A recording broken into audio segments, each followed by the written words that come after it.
South Korea's former Prime Minister jailed for role in martial law case. And on business news, Nigeria's cashew exports to the European Union rise by 12%.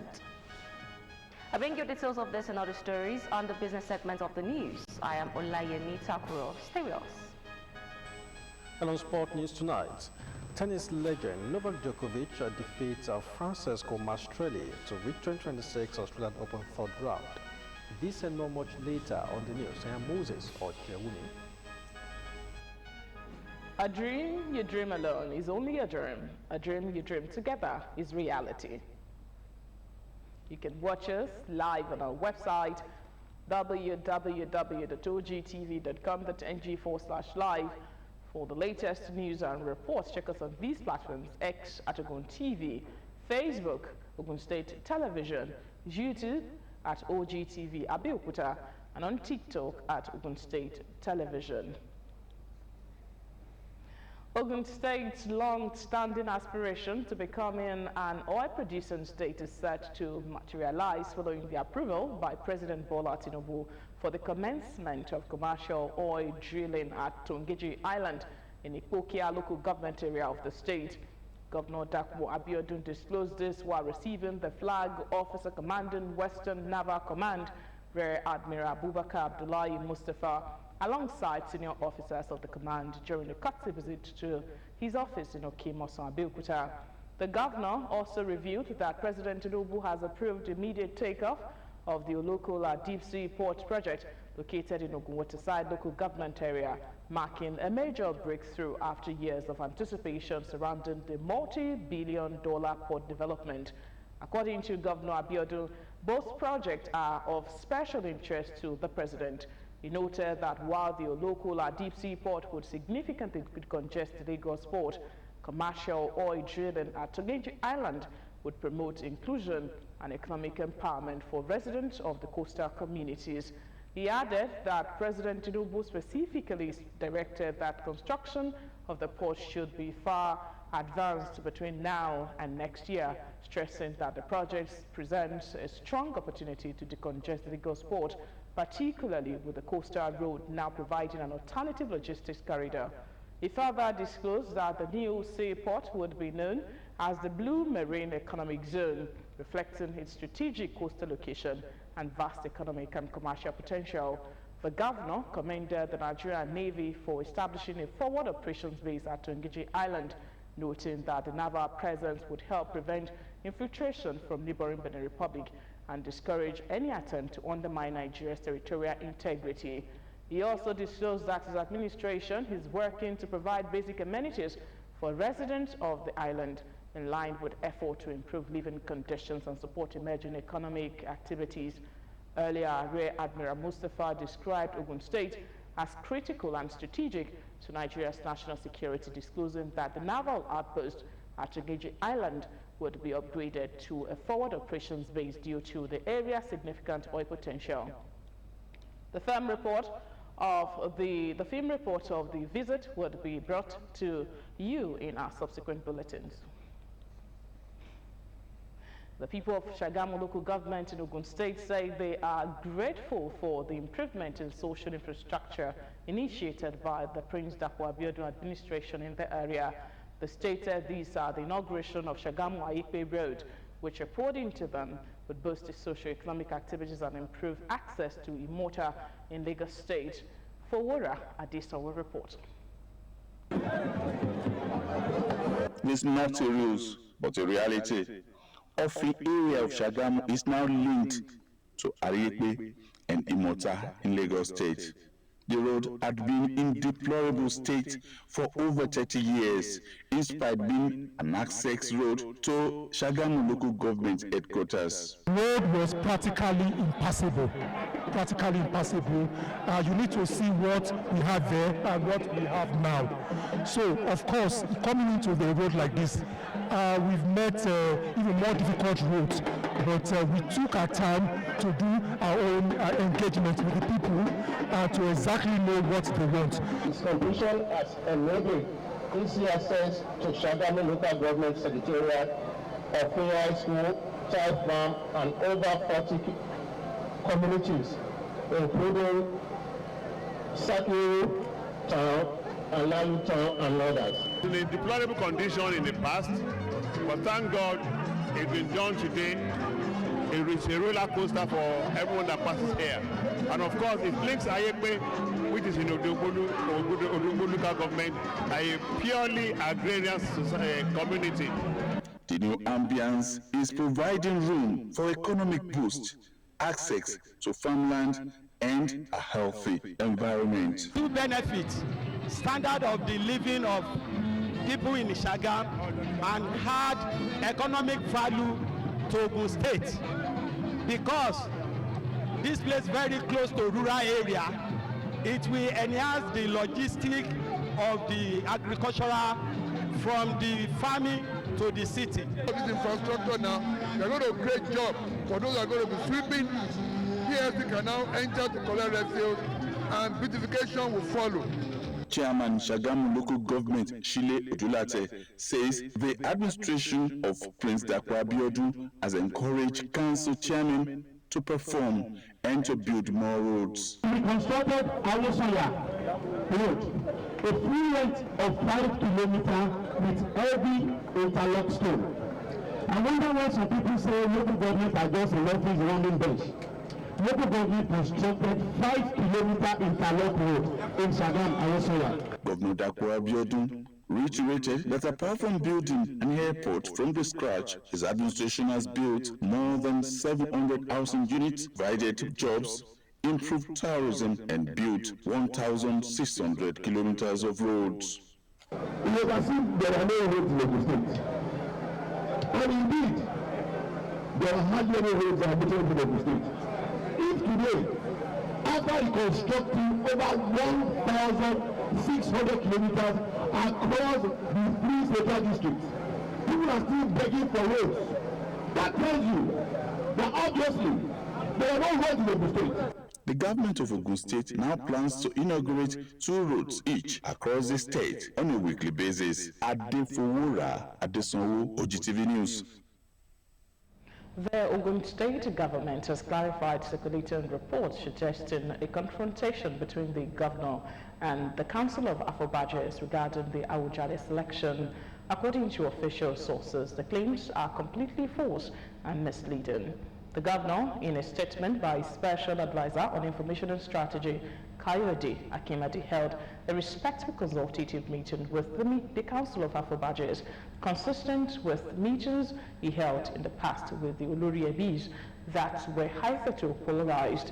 The meeting, according to the statement, fostered their harmonization, and through such earlier engagement, the governor also persuaded one of the kingmakers to withdraw the filed litigation.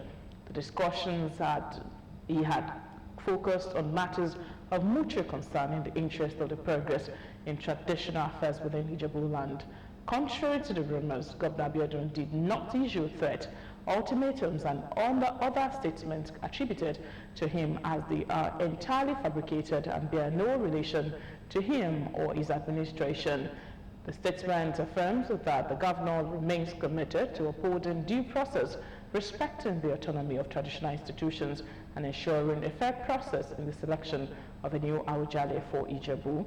He added that his administration continues to prioritize dialogue, harmony, and the preservation of cultural values, noting that the governor holds the throne of Awujale in high esteem, which he has consistently demonstrated. The statement therefore urges members of the public, traditional stakeholders, and the media to disregard these unfounded institutions and rely solely on verified information from official sources. Nigeria and the United States of America have reaffirmed their commitment to deepening security cooperation, protecting civilians, and promoting religious freedom. The National Security Advisor, Malam Nuhu Rebadu, noted that cooperation between the two nations has been conducted with full respect for Nigeria's sovereignty and with a clear emphasis on joint operations, accountability, and the protection of civilians. Speaking at the inauguration of the U.S.-Nigeria Joint Working Group Ribadov warmly welcomed the U.S. delegation and expressed Nigeria's appreciation for what he described as a mutual and evolving strategic partnership between the two countries. He said under the leadership of President Bola Tinubu, Nigeria has taken deliberate and decisive steps to confront insecurity, including the declaration of national security emergencies in vulnerable areas, authorization of intensified joint operations, and sustained deployment of security forces to communities experiencing recurrent attacks. He added that Nigeria is a deeply plural society and the protection of all citizens, Christians, Muslims, and those of other beliefs is non-negotiable. Also speaking at the event, the U.S. Undersecretary for Political Affairs, Alison Hooker, said the designation of Nigeria as a country of particular concern on October 31, 2025 has led to intensified cooperation between both countries to protect vulnerable communities. Insecurity continues to cast a shadow across Nigeria, torching lives, livelihoods, and the nation's economic stability despite effort to tame it. As communities grapple with rising threats ranging from violent conflict to criminal activities, the search for sustainable solutions has become more urgent than ever. In this special report, Margaret Okunola had a chat with stakeholders who preferred various solutions. Insecurity remains a national concern and a recurrent subject of discourse in Nigeria, from the growing conflict between farmers and herders to cattle rustling, kidnapping, banditry, and terrorism. Nigerians continue to seek lasting solutions. The issue of insecurity has become a problem for everybody. Everybody, not only the government, not only the security officials. Amid this national tension, government at the federal, state, and local levels have in various ways intensified efforts to ensure safety within the national and subnational jurisdictions, with Ogun State not left out. If there is no peace in any community or in any state, no business will thrive. You know, the farmers' business will not thrive, and the resident business too will not thrive.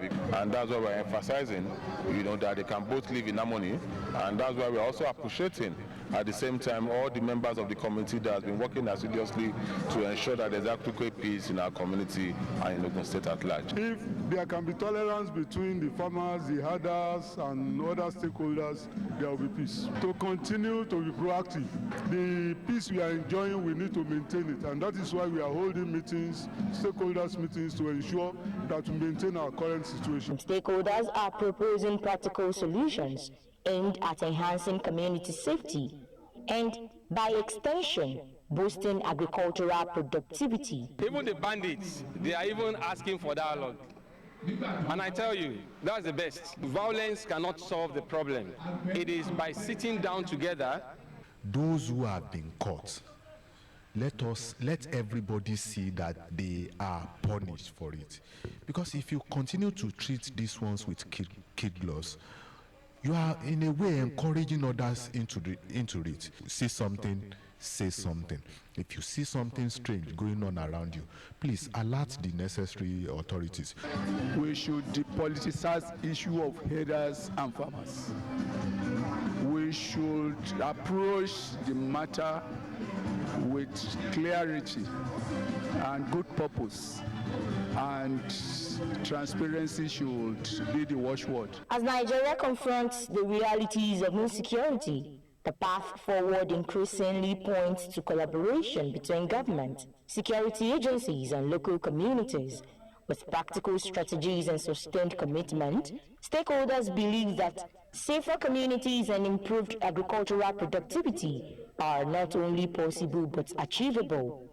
It was also suggested that both kinetic and non-kinetic approaches should be deployed, while intelligence information should be shared among security agencies to nip the issue in the bud. Margaret Okunola, OGTV News. Still ahead, Kwara State Government Short College of Education over security concerns. More news and report after the break. Please stay with us.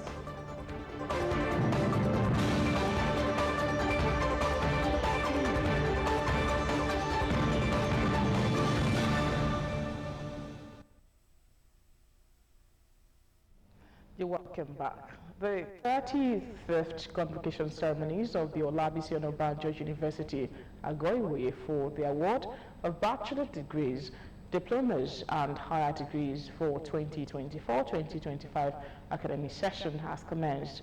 While briefing the press on lineup of activities for the ceremonies, the Vice Chancellor, Professor Ayodeji Agbola, disclosed that 147 out of the 5,808 graduates backed first class.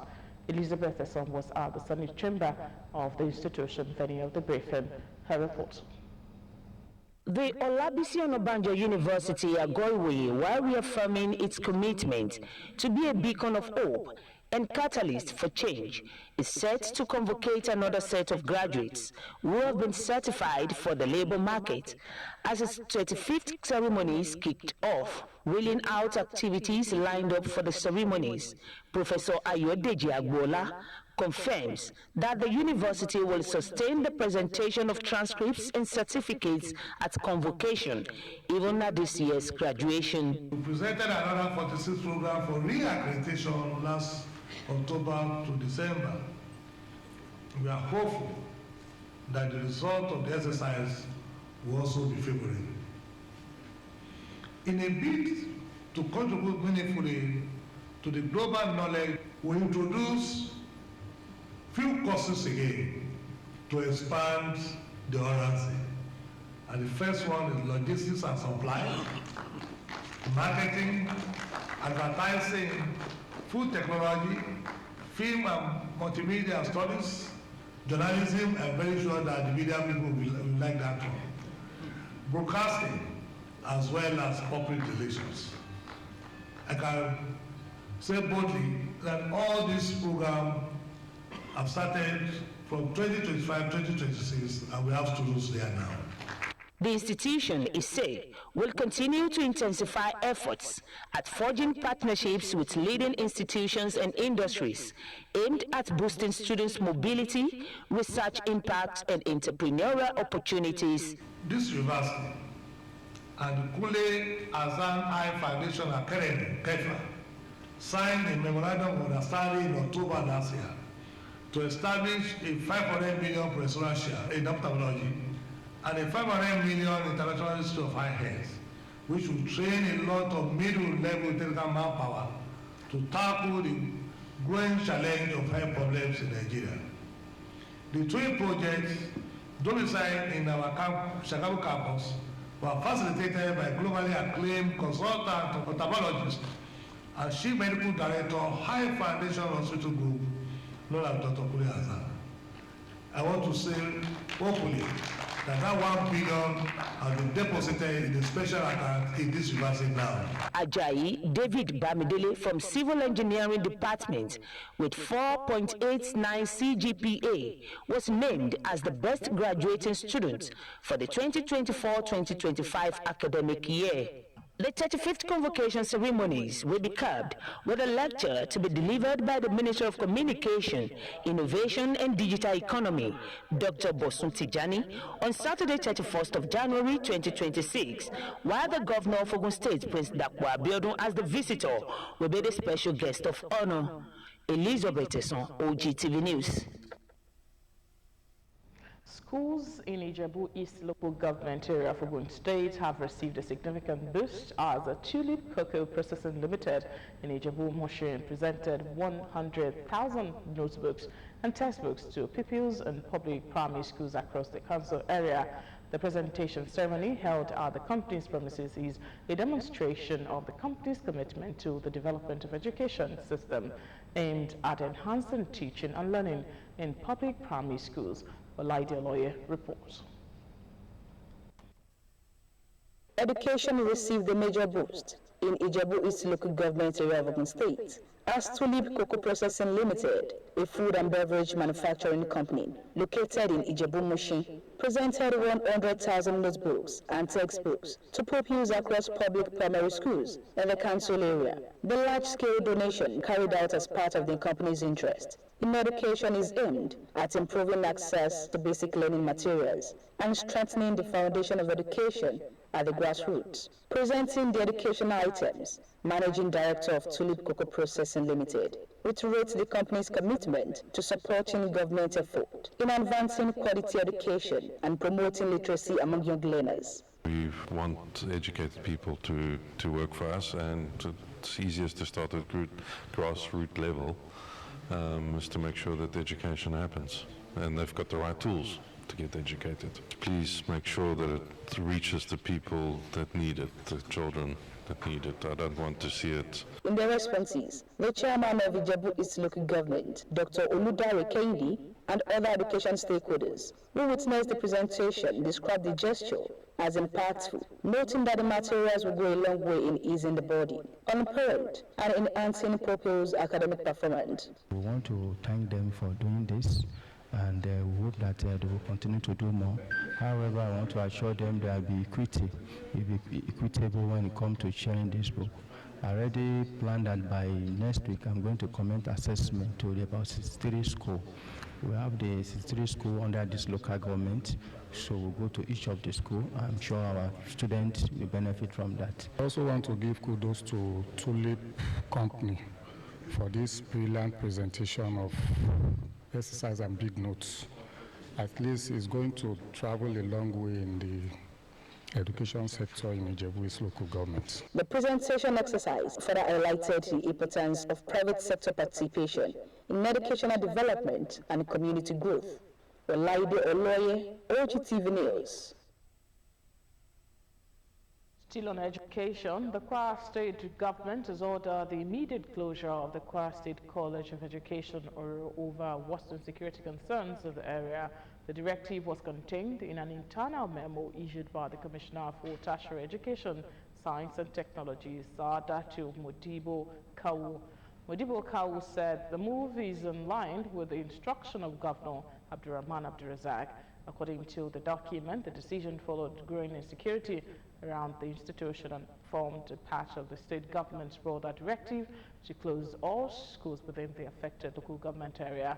The development comes amid heightened security concerns across part of Kwara South and North, where communities have recorded cases of banditry, kidnappings, and other criminal activities in recent months.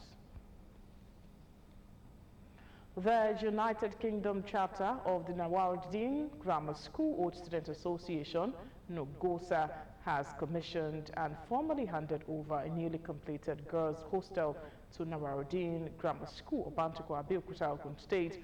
The ceremony held within the school premises drew members of the school management, all students from within and outside the country, parents, student community leaders, and other invited guests. Kim Agu reports. Nawaruddin Grammar School is widely known for its commitment to academic excellence, moral discipline, and sound character development, anchored on strong educational and ethical values. Speaking at the event, the chairman of the Nawaruddin Grammar School Old Students Association UK chapter, Yeyeto Injaye Daramola, says the hostel project is initiated to improve students' welfare and provide a more conducive learning environment. On easy lies the head that wears the crown. I wanted to be sure I'll be able to finish this. What I cannot finish, I don't start. So I had to make up my mind, and to the glory of God, we started and we were able to finish. In his remarks, the principal of Nawaruddin Grammar School Senior, Chief Iskil Alabi, expresses appreciation to the UK chapter for the initiative, describing the hostel as a major boost to the school's infrastructure and boarding facilities. The hostel we are commissioning is not just a building of bricks and mortar. It is a symbol of love, loyalty, sacrifice, and a deep sense of responsibility towards the future generation. The dedication and handover ceremony features prayers, goodwill messages, and a symbolic presentation of keys to the school authority, followed by a tour of the hostel facilities. I want to encourage you. We have started on a very good level. I saw a building there, an hostel there. Somebody told me that it was single-handedly built by an old student. That's a very good one, a very wonderful. So I want to give it to the Old Students Association of Nawaruddin Grammar. The hostel was commissioned by the representative of the Ogun State Commissioner for Education, Science and Technology, Professor Abayomi Aribabu. Members of the All Students Association reaffirmed their commitment to supporting the school through developmental projects aimed at enhancing academic excellence and improving students' welfare. The event ended with cultural displays and commendations for the Nawaruddin Grammar School All Students Association UK chapter for its contribution to the growth and development of the school. In Kem Ago, OGTV News. The Chief Judge of Rivers State, Justice Simeon Amadi, has declined to set up a judicial panel to investigate Governor Siminalayi Fubara, citing a court order. The Rivers State House of Assembly had requested that Amadi set up a 7-member panel to probe Fubara and his deputy Ngozi Odu over allegations of gross misconduct. However, in a letter dated January 20 and addressed to the Speaker of the House, Martins Amewule, the Chief Judge cited 2 court orders barring him from receiving, forwarding, or considering any request to form such a panel.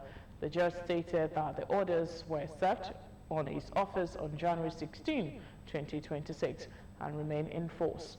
The Chief Judge emphasized that constitutionalism and the rule of law require all authorities to obey subsistent court orders irrespective of their perception of the order's validity. He referenced legal precedents, noting that in a similar case in 2007, the Chief Judge of Kwara State was condemned for ignoring a reinstating court order when setting up an investigative panel, a decision later voided by the Court of Appeal. The Independent National Electoral Commission has warned non-citizens to desist from participating in the ongoing continuous voter registration exercise across the country. The Bauchi State Resident Electoral Commissioner Umar Ibrahim gave the warning during an interactive session held in Bauchi ahead of the commencement of Phase 2 of the continuous voter registration in the state. Ibrahim, who commended the Inter-Agency Consultative Committee on Election Security for identifying a non-citizen who was erroneous to register during the Phase 1 exercise, also lauded stakeholders for their cooperation throughout the period. The REC noted that voter registration remains the bedrock of the electoral process, hence the need to convey the meeting to herald the resumption of Phase 2 of the CVR in Bauchi State. Also speaking, the representatives of the Controller of the Nigerian Immigration Service in Bauchi State, Damadi Abubakar Abdulkadiri, reiterated that no non-citizen under any circumstance is allowed to vote or be voted for in Nigeria. The ruling All Progressives Congress APC in Emekwa for local government area has recorded a major political boost as a large group of members of the People's Democratic Party PDP defected to the party from across the 10 wards of the council area. The decampees, led by notable PDP leaders, Chief Paul Adesina Adejobi, and the bearer of Imekwaland, Chief Mrs. Mujidat Balogun, were warmly received by APC stakeholders who urged them to fully integrate into the party by participating in the ongoing membership registration exercise. Binga Dekuyas report is presented in this package. The ancient historic Gelete market in Imeko came alive as prominent members of the People's Democratic Party, PDP, in the town defects to the All Progressive Congress, citing what they describe as the party's decline, loss of direction, and internal crisis. The defectors, led by former PDP chieftain, a former Ogun State Commissioner for Commerce, a former chairman of the Ogun State Universal Basic Education Board, SUBEB, and Chief Mrs. Mujidat Balogun, say the PDP has deviated from its founding ideals and is riddled with disunity.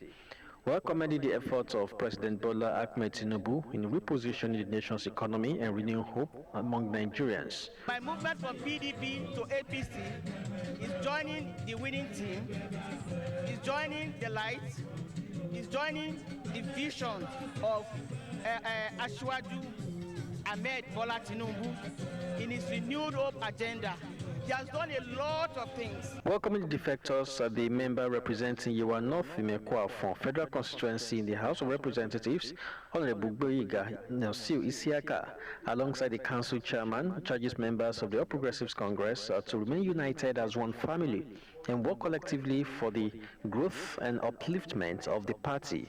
We are all here because these are very valuable members of our community and the politics of our community. And like they said, every politics is local.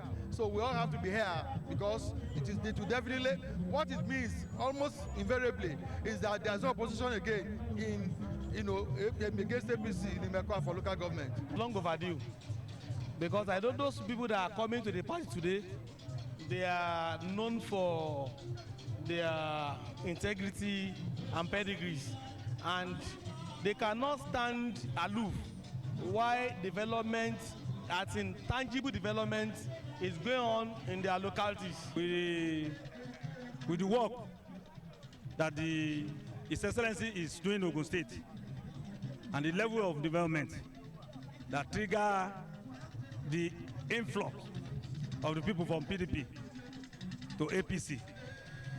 The campees pledged a commitment to working with the APC to deliver true dividends of democracy to the people of Imekwa from local government area and Ogun State at large. Wife of Ogun State Governor Mrs. Bamidele Abiodun has described the wife of former Executive Governor of Ogun State, Chief Mrs. Lucia Onobowale Onobanjo, as the beacon of hope who lived 100 years of impactful life. Mrs. Abiodun made the remark during a condolence visit to the family of the late former Governor, Chief Olabisi Onobanjo, following the passing of the family matriarch. Our reporter, Margaret Omola, has the details. Wife of Ogun State Governor Mrs. Bamidele Abiodun was at the residence of the Onobanjo's family to pay a condolence visit on the demise of the matriarch of the family, Chief Onobowale Onobanjo. Received by the daughter of the late matriarch, Olubukanla Onobanjo, Mrs. Abiodun expressed sympathy to the Onobanjo family, emphasizing the deep loss of a cherished mother, a steadfast pillar of strength, and an inspiring presence in Ogun State. Her life is to be celebrated, and she stood as a beacon of strength, of power, of love, right until the end. And I mean, something like this cannot happen in our state, and we will not want to be a part of it. For me, it is an honor to be a part of, this celebration of life for our mama.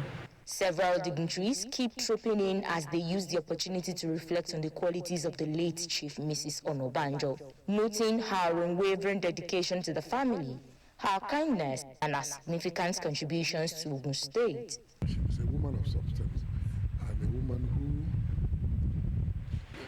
who has carried on after the husband passed on.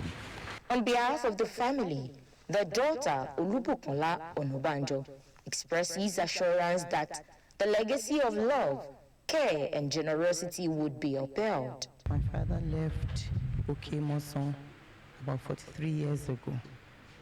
So people still cherish his memory and the things he did. Thank them for their love. I thank her for her love. The visit served as a testament to the respect and admiration held for the Onobanjo family. Margaret Okunrola, OGTV News. Business News is next with Olayemi Takura. Please stay with us.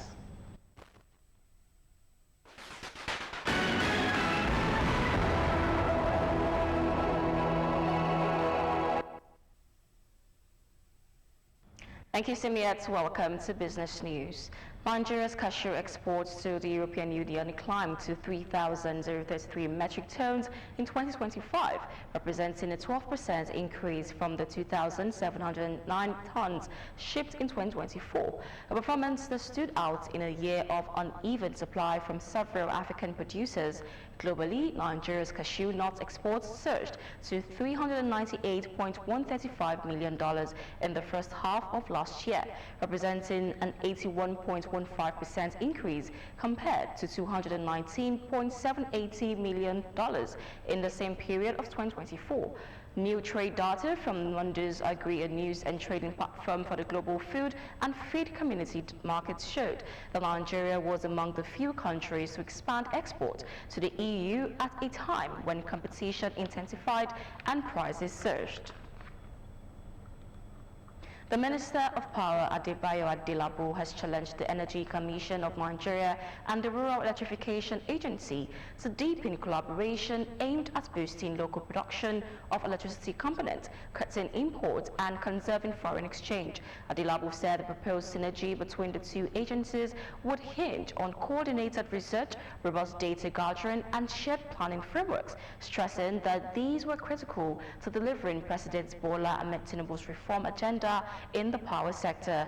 The move comes amid rising concerns over Nigeria's heavy dependence on imported meters, turbines, transformers, and other critical power infrastructure, a situation that has continued to strain foreign exchange reserves and slow electricity expansion despite decades of reforms. The Nigerian Midstream and Downstream Petroleum Regulatory Authority has said Nigeria will begin exporting urea in 2028 as the country positions itself as a major hub for value-added and gas products. The authority also disclosed that Nigeria would soon commence large-scale fertilizer exports. The chief executive of NMPDRA, Saidu Mohammed, made this known while fielding questions from journalists during a tour of facilities at Indorama Eleme Fertilizer and Chemical Limited in Eleme local government area of Rivers State. The visit was part of his 3-day tour of selected midstream and downstream oil and gas facilities in Rivers State. The Central Bank of Nigeria, CBN, has said 74% of Nigerians have been covered under its financial inclusion program at the first half of 2025.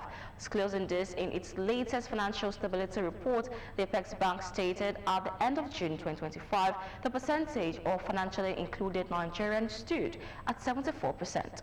The CBN's National Financial Inclusion Strategy had a target of 95% overall financial inclusion by the end of 2024. The NFS served as Nigeria's principal policy framework aimed at achieving targets in credit, savings, payments, insurance, and pensions. The Nigerian Exchange Limited closed Wednesday's trading session on a positive note as equities gained marginally amid broad-based buying interest that lifted market capitalization by 6.88 billion naira. At the close of trading, the total market capitalization of listed equities rose to 106.44 trillion naira from 106.43 trillion recorded in the previous session. At the same time, the all-share index inched up by 10.77 points or 0.01% to close at 166,267 compared with 166,256 on Tuesday. Markets activity was mixed at a total of 822.73 million shares valued at 24.93 billion were exchanged in 43,514 deals. This represented a 3% improvement in trading volume and a 25% increase in turnover, although the number of deals declined by 4% when compared with the preceding trading day. And that ends business news. We now head back to Simiat for the rest of the news.